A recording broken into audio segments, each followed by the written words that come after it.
Добрый день. Хочу поприветствовать председателя Дома дружбы, госпожу Иванову, и всех собравшихся здесь преподавателей и студентов БГУ МГЛУ, учащихся гимназии номер 12 и 14, слушателей школы корейского языка при Ассоциации этнических корейцев, корейских студентов белорусских вузов. Сегодня мне хотелось бы представить вашему вниманию презентацию на тему «Гармония и баланс в корейской культуре инь-янь и усин». Концепция инь-янь и усин составляют одну из теоретических основ корейской культуры. Концепция инь-янь обозначает, что все существующие субстанции в мире являются взаимодействиями крайних противоположностей. Концепция усин или учение о 5 элементах – это движение всех существующих субстанций в мире, то есть движение инь-янь. Концепция инь-янь и усин отражаются в культуре и жизни корейцев. О корейской кухне также невозможно говорить без упоминания о концепции инь-янь и усин. Другими словами, концепция инь-янь и усин являются ключевыми в понимании корейской культуры. Сейчас здесь находится множество мужчин и женщин, а также студентов и студенток. Дорогие друзья, знаете ли вы, почему мужская одежда застегивается слева направо, а женская наоборот? Есть такая теория, согласно которой название вашей страны происходит от белого цвета, обозначающего Запад. А знаете ли вы, почему Запад ассоциируется с белым? Сегодня в своей лекции, поясняя концепции инь-янь и усин, лежащих в основе корейской культуры, мы вместе будем искать ответы на эти вопросы. Как вы видите, на слайде изображен корейский флаг, который носит название 태극기. В центре флага находится круглый символ 태극. По углам расположены триграммы, которые состоят из 4 символов, обозначающих небо, землю, воду, огонь. 태극 состоит из 2 цветов. Красный цвет сверху, а синий снизу. Красный цвет символизирует огонь, а также мужчину, а синий соответственно воду и женщину. Красный цвет – это янь, а синий – инь. Янь символизирует жар и выделение энергии, а инь – холод и поглощение энергии. На картинке видно, что 태극 не делится ровно на 2 части. Они как бы приходят друг в друга, как детская игрушка, вертушка. Это означает, во-первых, что инь-янь не полностью противоположные понятия, а во-вторых, что инь переходит в янь и наоборот. Инь-янь понятия относительные, но не диаметрально противоположные, так янь имеет свойства инь. Концепция инь-янь обозначает, что все существующие субстанции в мире являются взаимодействиями крайних противоположностей. На примере природы это небо и земля, солнце и луна, горы и реки. Если говорить обо всем сущем, то в качестве примера можно привести огонь и воду, одушевленные и неодушевленные объекты, мужчин и женщин и так далее. С точки зрения природы вещей можно привести в пример деление на добро и зло, красоту и уродство, вверх и низ, длинное и короткое и так далее. Глядя на природные изменения, можно привести примеры жизни и смерти, приближения и ударения, предшествования и последования Джари Холода. В межчеловеческое отношениях речь идет о родителях и детях, руководстве и подчиненных, учителях и учениках. Таким образом, концепцию инь-ян можно применить ко всему многообразию природных явлений вещей. Стоит отметить, что суть данной концепции не заключается в дуализме. Это значит, что два понятия не являются полными противоположностями, а представляют собой единое целое, так называемая теория монизма.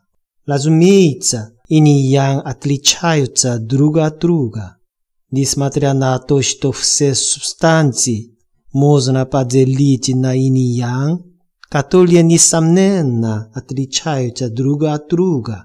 Отличие это будет не абсолютное и относительное. Можно привести такой пример относительности. Любая длина кажется короче по сравнению с большей длиной. То есть длинное включает в себя короткое, являясь не абсолютным понятием, а всего лишь относительным. Еще один пример можно привести с понятиями света и тьмы. Сейчас в помещении по сравнению с улицей темно, но светлее, чем под партой. Тоже можно сказать и в отношении мужчин и женщин. У мужчины, если он начнет принимать гормональные препараты, будет расти груди. У женщин при приеме мужских препаратов начнут расти усы. Гормон является лишь биологически активным веществом органической природы.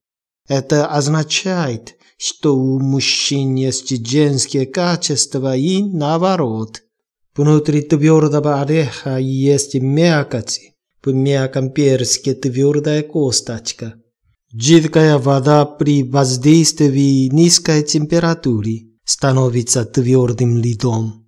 Твердая сталь же расплавляется при воздействии высокой температуры, меняя свою консистенцию. Приводя такие примеры, можно раскрыть суть концепции инь-ян. Тег делится на инь-ян. Ян изображается длинной линией, а инь двумя короткими.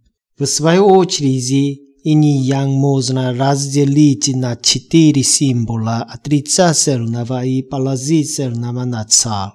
Эти 4 символа отрицательного и положительного начала представляют собой следующее: ян плюс ян, ян плюс инь плюс ян, инь плюс инь. На примере сочетания ян плюс инь объясняется тем, что по сути это ян, хотя снаружи выглядит как инь. Как показано на рисунке, 4 символа отрицательного и положительного начала в свою очередь делятся на 8 триграмм. Крайняя левая триграмма обозначает небо, а крайняя правая – землю. Третья картинка означает огонь. Если посмотреть на свечу, то можно увидеть, что внутри ярко-красного пламени есть синяя пустота. Также ян может быть снаружи, в то время как инь изнутри. Картинка номер 6 обозначает воду. В этом случае инь располагается снаружи, а ян внутри. Таким образом, в воде заключена активная энергия водорода. Корейский флаг представляет собой тег, расположенный в центре и 4 триграммы. А сейчас давайте рассмотрим 4 оставшиеся триграммы. Обратите внимание на картинку 7. Снаружи ян, а внутри инь. Что же это? Это гора. В Беларуси гор нет. В Карелии они покрывают 70% территории страны. Также у нас много рек. За счет чего пейзаж в любую пору года, будь то весна, лето, осень или зима, очень красив. С наступлением осени, когда реки наполняются водой с горных склонов, которые как бы освобождаются перед приходом зимы, особенно красиво. Именно так гору можно сравнить с баком для воды. Поскольку зимой вода в баке замерзает, есть большая вероятность того, что он может лопнуть. Такие горы освобождаются от избытка влаги до наступления холодов. Итак, 3 грамма на картинке 7 соответствует горе. Теперь обратимся к картинке 2. Снаружи это инь, а внутри ян. Что бы это могло быть? Это водохранилище, озеро. Внешне это вода, в которой скрыт большой запас энергии. Картинка 4 соответствует грому, который зарождается на небе и спускается на землю. Гром несет в себе воду. Картинка 5 представляет собой ветер, который поднимается с земли и уходит в небо. Ветер несет в себе энергию ян, энергию, которая заставляет циркулировать все сущее потоками воздуха. Давайте рассмотрим взаимоотношения инь-ян. Ян так же, как небо, расположен сверху. Инь же, как земля, находится внизу. Логика землеустроения заключается в том, что небо, находясь сверху, управляет землей. Небо более темпераментно по сравнению с землей. Последняя же более скромна. Однако концепция инь-ян учит тому, что, несмотря на доминирование ян в настоящем мире, есть ситуации, когда доминирование инь предпочтительнее. В отношении человека голова будет соответствовать ян, а ноги инь. Однако есть такое выражение, применительно к здоровью: держи ноги в тепле, а голову в холоде. То есть предпочтение отдается инь, а не ян. Плод в утробе матери перед родами располагается головкой вниз, что соответствует положению теории инь-ян и способствует росту ребенка. Теперь давайте взглянем на отношения мужчин и женщин. Мир в семье достигается тогда, когда женщина берет руководство в свои руки. Роль матери в корейской семье очень важна. К тому же хранительница очага обладает большими полномочиями в управлении семейными финансами. Однако инь-ян не отличаются друг от друга. Им переходит в ян и наоборот. Таким образом, происходит своеобразное перевоплощение. В истории человечества была эпоха первобытного общества или матриархат. Для поколения, живущего охотой и собирательством, представительницы женского пола, обладающие особой чувствительностью и имеющие более тесные связи с природой, были важнее представителей мужского пола. Это схоже с житейской мудростью пожилых бабушек. Со временем, занимаясь земледелием, сильные мужчины начали доминировать, и началась эпоха патриархата, которая продолжалась до периода нынешнего времени.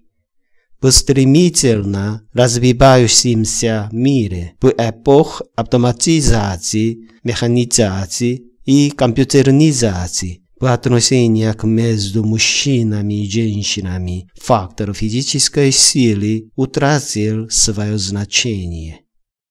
С появлением гидроусилителя руля женщины смогли управлять крупногабаритной техникой, войны стали похожи на компьютерные игры, и роль женщины-солдата тоже изменилась. Учитывая все это, можно сказать, что сейчас поколение женщин. Концепция инь-янь служит для описания состояния всего существующего, а концепция усин объясняет их передвижение. В природе постоянно повторяются процессы рождения, роста, размножения и исчезновения. Так росток, пробиваясь из земли, развивается по прошествии времени, дает семена или плоды, а потом отмирает и возвращается в землю. Животные тоже появляются на свет, развиваются, дают потомство и умирают. Облако пара тоже поднимается с земли, достигает неба, становится дождем, проливается на землю и исчезает. Однако эти 4 процесса постоянно переходят друг в друга. Другими словами, рождение плавно переходит в развитие. Развитие ведет к продолжению рода. Затем следует постепенный уход из жизни и новое рождение. Однако, несмотря на то, что процесс изменений затрагивает все этапы, наиболее значительные изменения происходят именно в этом месте, на границе развития и угасания. Эти 4 жизненных этапа в совокупности с самим процессом перехода от одного этапа к другому можно обозначить 5 элементами. 5 элементов теории усин символизируют дерево, огонь, землю, металл и воду. Сейчас мы их опишем более подробно. Дерево символизирует энергию жизни, пробивающуюся из земли. Огонь символизирует энергию бурного цветения. Металл символизирует энергию убеждания и сбора плодов. Вода символизирует энергию затвердевания. Земля же символизирует энергию уравновешения всего. 4 элемента – дерево, огонь, металл и вода – символизируют весну, лето, осень, зиму, соответственно, и 5 элементов земля символизирует все поры года вместе взятие или середину лета. Также 5 элементов служат для обозначения 4 направлений – восток, юг, запад, север и центр. 5 элементов как спасают, так и уничтожают друг друга. Из дерева можно разжечь огонь, после чего оно превратится в пепел, который станет землей. Из недр земли добывается металл, на поверхности которого конденсируется влага. Зимой на поверхности металла образуются капли воды, и если схватиться за металлический полутен голой рукой, то кожа прилипнет к нему. Реки берут свои истоки высоко в горах. Вода собирается по горным металлическим жилам, стекается в один поток и, минуя горное ущелье, выливается в реку. Вода необходима для роста деревьев. Таким образом, происходит взаимное поражение 5 элементов. Вместе с тем, эти 5 элементов находятся в состоянии взаимного преодоления. Деревья, когда начинают расти, пробивают землю. Земля блокирует воду. Вода гасит пламя. Огонь плавит металл, а железо прочнее дерева. Это явление носит название взаимного преодоления. В основе этикета корейцев лежат концепции инь-янь и усин. В Беларуси мне доводилось видеть, как внимательно слушая собеседника, белорусы из вежливости аккуратно складывают руки перед собой. Корейцы делают точно так же. Корейские мужчины кладут левую руку поверх правой и женщины наоборот. При поклонах на полу корейские мужчины кладут левую стопу поверх правой и женщины наоборот. В основе такого поведения лежит концепция инь-янь. При определении направления предположим, что человек лицом обращен на юг. Тогда его левая рука будет обозначать восток, а правая – запад. То есть левая рука мужская, а правая женская. Поэтому мужчины кладут сверху левую руку, а женщины правую. Теперь вы уже знаете, почему мужская одежда застегивается слева направо, а женская наоборот. Таким образом, левая сторона мужская, а правая женская.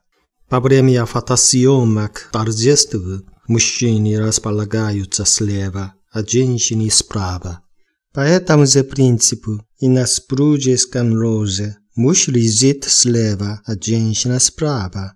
Находящий на восточной стороне, мужчина наполняется энергией ян, энергию инь женщина получает, располагаясь на западе. Однако, по отношению к усопшему, этот принцип применяется наоборот. Мужчина находится по правую сторону, женщина по левую.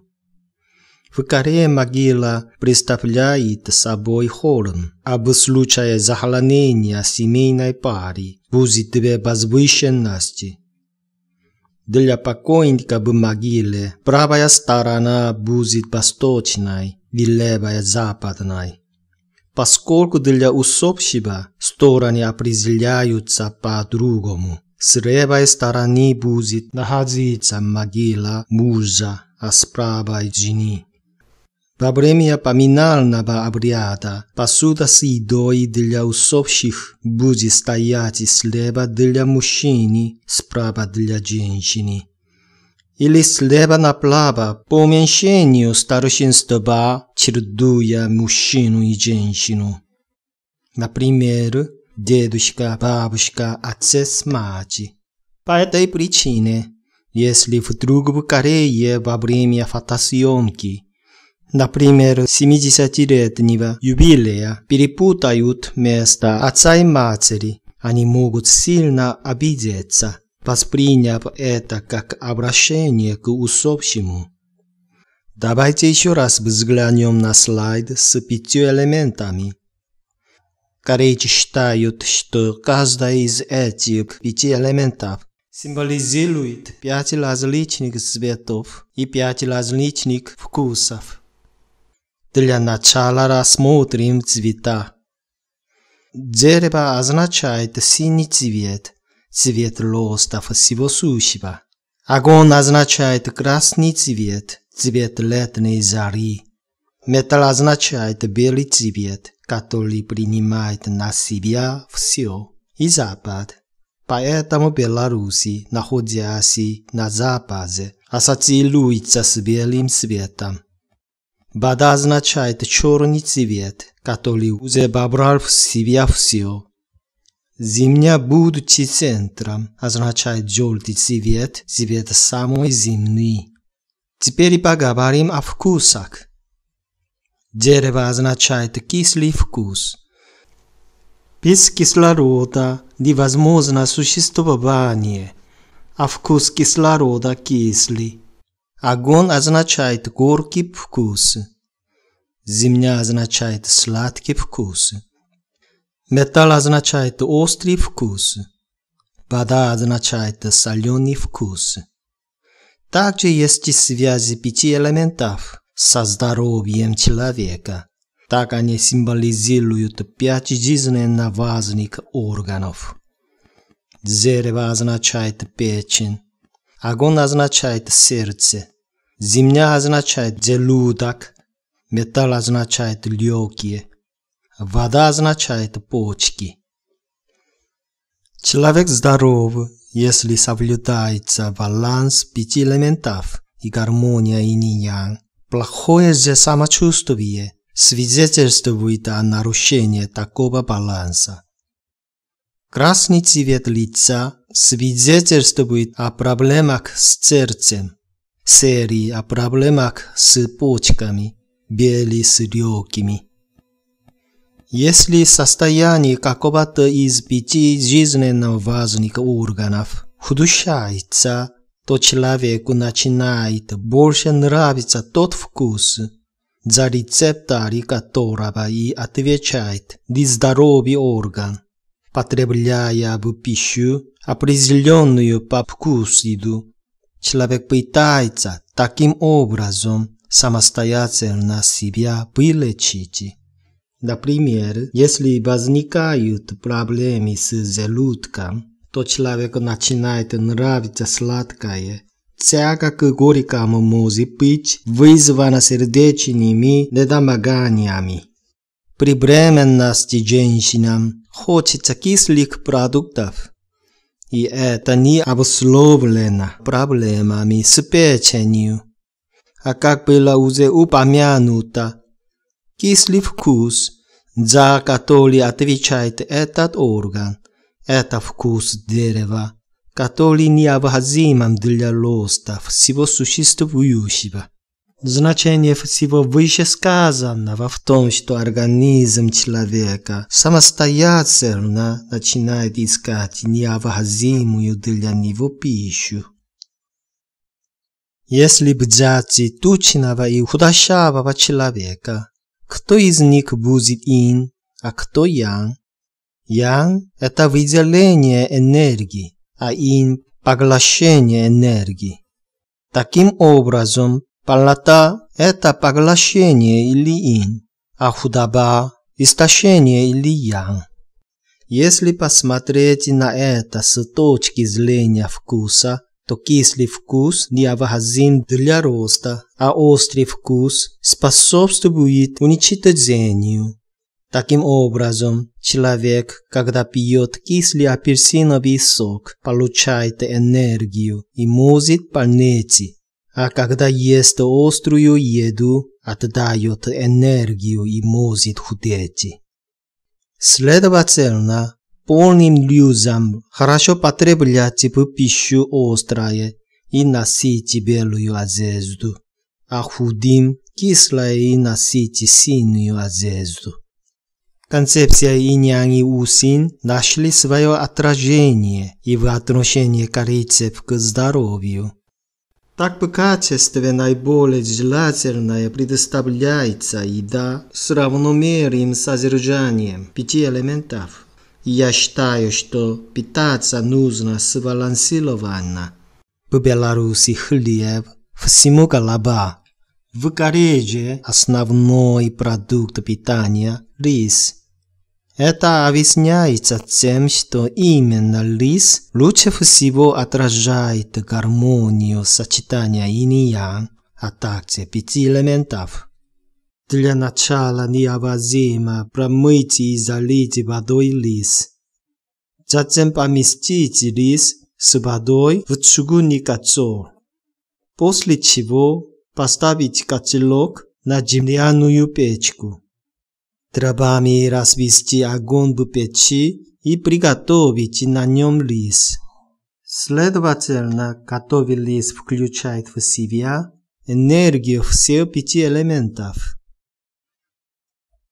Исходя из этого, хорошим будет рис, традиционно приготовленный в чугунном котелке на земляной печке. Однако, По последнее время для приготовления риса используют электрические рисоварки.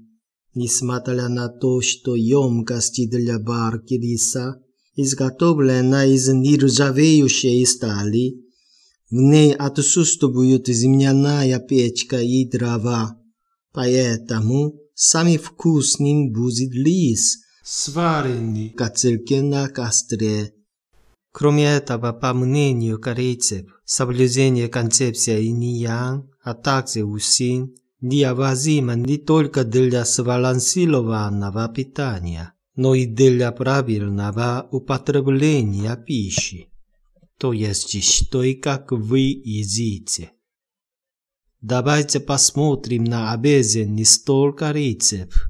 Обеденный стол изготавливается из дерева. В основном он имеет круглую форму и 4 ножки. Круглая форма крышки означает небо. 4 ножки в форме прямоугольника означают землю. Таким образом, уже форма обеденного стола означает гармонию инь-янь. На слайде вы увидите обычную корейскую семью за трапезой. Дерево символизирует не только обеденный стол, но и зерновые культуры, такие как рис, а также закуски к основному блюду, в основном овощные. На обеденном столе помимо риса обязательно должна быть похлебка либо густой суп. Это символ воды. Супы и закуски могут подаваться без термической обработки. Рис же всегда должен быть сварен. Таким образом, огонь присутствует в любом случае. Обычно большинство рыбных и мясных блюд тоже подаются не в сыром виде. Для закусок посуда используется фарфоровая рыба керамическая, что символизирует землю. И напоследок металл. Это ложка и палочки для еды. Для супа и риса корейцы обычно используют посуду из металла, а столовая ложка и палочки обязательно должны быть металлические. Это означает то, что на обеденном столе постоянно присутствует и металл. Как видите, на корейском обеденном столе гармонично сочетаются все 5 элементов. Все время прослеживается гармония инь-янь. Корейцы используют палочки и ложки, когда едят рис и суп, и эти приборы располагаются на обеденном столе с соблюдением определенных правил. Поскольку ложка одна и предоставляет собой длинную ручку с круглым черпалом, это янь. Палочки же имеют прямоугольную форму и используются по 2, соответственно, это инь. Поэтому слева кладут ложку, а справа палочки. Рис – это янь, суп – инь. Так слева ставится рис, а справа суп. Сухие продукты и фрукты – это янь. Влажные продукты и овощи – это инь. Исходя из этого, мужчины больше любят овощи, а женщины – фрукты. Используя ложку, едят супы и влажные продукты. А палочки необходимы для риса и сухих продуктов. 24 марта на телеканале «Беларусь-1» в программе «Кулинарная дипломатия» моя супруга готовила корейское блюдо бибимбап. которая предоставляет собой хороший пример воплощения концепций инь-янь-усин и помогает понять особенности культуры питания корейцев. Сейчас мы начинаем выкладывать наши овощи на рис. Каждый компонент этого блюда не только отличается по цвету, но и символизирует один из 5 основных элементов природы – дерево, огонь, воду, железо и землю. Попробую угадать. Вот это дерево. Да, конечно, дерево – это зеленый, а папоротник – это огонь. Я, честно говоря, думал, что это морковка огонь. Морковка у нас обозначает землю, а колокольчик – железо. А есть какое-то объяснение, почему морковка яркая, оранжевая, прямо как пламя, обозначает землю, а вот это обозначает огонь? Потому что издавна при обозначении земли мы использовали желтый цвет. Сейчас мы выкладываем грибы, а в середину блюда соус. Его количество зависит от того, сколько мы положили риса. Сейчас мы кладем примерно 1 столовую ложку соуса. Но если вам покажется, что этого недостаточно, вы можете добавить еще немного. Яйцо кладется поверх соуса. Теперь наше блюдо имеет завершенный вид. Но это не блюдо, это произведение кулинарного искусства. Это готовая картина, написанная ингредиентами. Как видно на экране, бибимбап предоставляет собой блюдо, в котором различные овощи выкладываются поверх риса и перемешиваются перед употреблением. В блюде гармонично сочетаются 5 цветов – синий, красный, желтый, белый и черный. Кимчи считается одним из 5 самых здоровых блюд в мире. В нем поровну сочетаются 5 вкусов. Кимчи готовят из пекинской капусты и редьки, овощей, которые в равной степени обладают сладким и горьким вкусом. Острый вкус блюду придают красный перец, чеснок и имбирь. Соленый вкус достигается за счет соли мелких рыбок. Кимчи проходит стадию брожения, за счет чего появляется кислый вкус. Таким образом, кимчи – это продукт, в котором хорошо сочетаются все 5 вкусов. Это блюдо предоставляет собой корейскую кухню здорового питания. Корейцы обязательно употребляют кимчи с каждым приемом пищи. В первые Нового года корейцы едят токгук. В нем гармонично сочетаются 5 цветов. Хлебцы из рисовой муки белые, яичный желток желтый, лук зеленый, говядина или морские водоросли черный, мантис кимчи или тонко нарезанный перец красный. Как видно, на рисунке хлебцы из рисовой муки имеют продолговатую форму. Это означает здоровье и долголетие. Круглая форма напоминает форму денег. Своеобразное пожелание долгих лет жизни в достатке и при добром здравии. Вот какой смысл заложен в корейской еде. В корейской традиционной музыке используется 5-ступенчатый звукоряд, который носит название кунсангакчиу, где каждый звук соответствует одному 5 элементов. В западной музыкальной системе с 7-ступенчатым звукорядом ноты до, ре, ми, фа, соль, ля, си звучат по отдельности. В корейской же системе 5-ступенчатого звукоряда за счет большого количества промежуточных звуков образуют одно непрерывное звучание. Например, если исполнять корейскую традиционную мелодию «Арирang», используя 7-ступенчатую систему, это будет выглядеть так. 도레 도레 파솔 파솔라 솔라솔 파레 도레 доре. Однако при исполнении этой мелодии с применением корейского пятиступенчатого звукоряда между ай-ри, ри-ран возникает множество последовательных, непрерывных сочетаний звуков.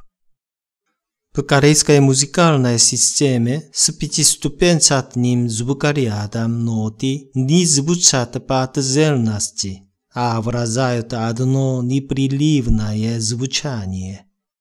Инь-янь сменяют друг друга, а 5 элементов находятся в непрерывном движении, своеобразном круговороте, тем самым являясь отражением основ корейского мировоззрения. Если изучите какое-либо корейское здание, на потолке или стенах можно также заметить наличие 5 цветов, олицетворяющих 5 элементов. Посмотрите, пожалуйста, на слайд. Это называется роспись здания.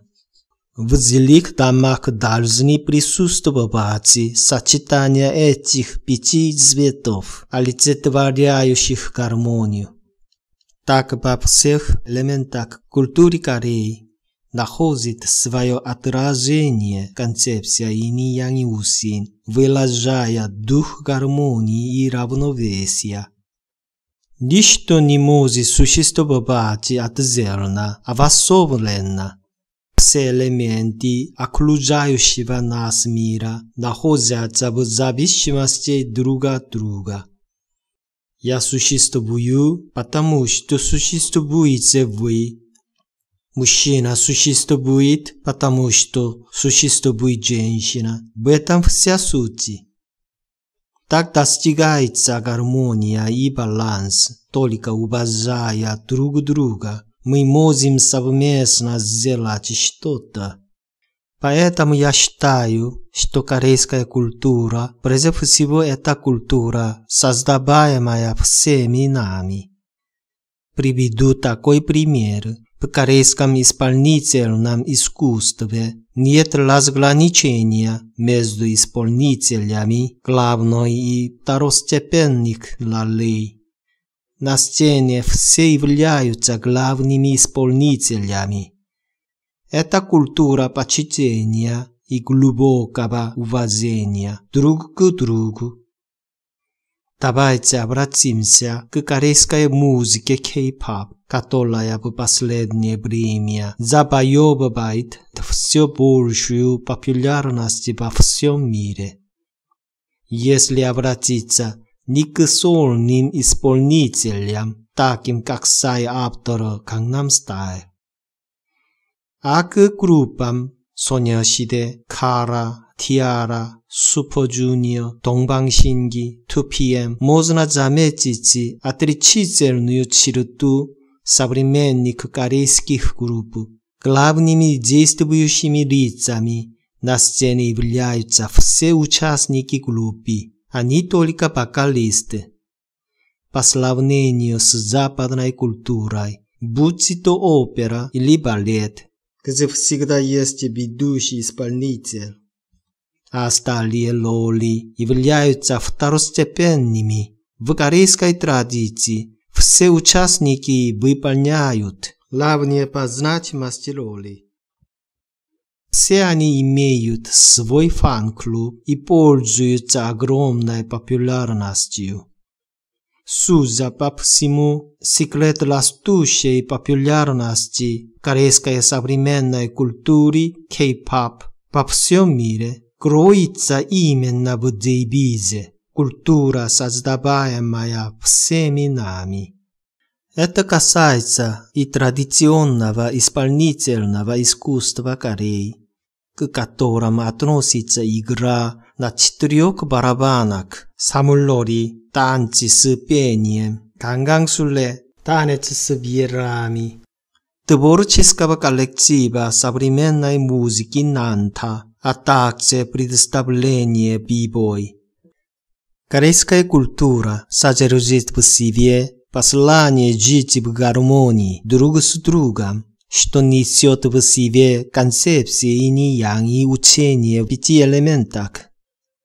Давайте еще раз вспомним про бибимбап.